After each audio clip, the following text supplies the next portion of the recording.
ஓணம் பண்டிகையை முன்னிட்டு சபரிமலை ஐயப்பன் கோயில் நடை நாளை திறக்கப்பட உள்ளது. இது குறித்த கூடுதல் விவரங்களோடு இணைப்பில் இருக்கிறார் எமது செய்தியாளர் விக்னேஷ். அவரிடம் விவரங்களை கேட்டு பெறலாம். விக்னேஷ், தற்பொழுது ஓணம் பண்டிகை தொடர்ந்து 10 நாட்கள் கொண்டாடப்பட்டு வரக்கூடிய வேளையில் சபரிமலை ஐயப்பன் கோயில் நடை நாளை திறக்கப்பட இருக்கின்றது. என்னென்ன மாதிரியான அறிவிப்புகள் வெளியிடப்பட்டிருக்கிறது? பிரீதா, பார்த்தோம்னா புகழ்பெற்ற சபரிமலை ஐயப்பன் கோவில்ல ஆண்டுதோறும் ஓணம் பண்டிகையை முன்னிட்டு நடை திறந்து சிறப்பு பூஜைகளானது நடைபெறும்.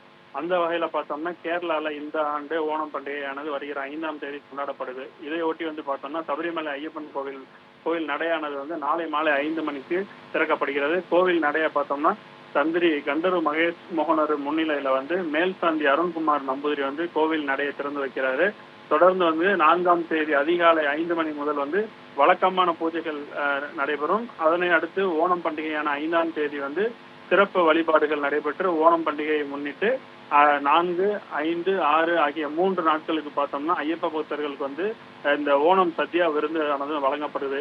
இந்த நிலையில இந்த நடை அடைக்கக்கூடிய நாளான செப்டம்பர் 7ஆம் தேதி சூரிய சந்திர கிரகணத்தை முன்னிட்டு சபரிமலை சன்னிதானம் முன்கூட்டியே அடைக்கப்படும் அப்படின்ற ஒரு அறிவிப்பையும் தேவஸ்வம் போர்டானது வெளியிட்டிருக்கு. அதன்படி பார்த்தோம்னா செப்டம்பர் 7 அன்று சந்திர கிரகணம் ஏற்படுவதால இந்த சபரிமலை ஐயப்பன் கோவில் நடை இரவு 9 மணிக்கு அடைக்கப்படும் அப்படின்ற ஒரு அறிவிப்பை வெளியிட்டிருக்காங்க.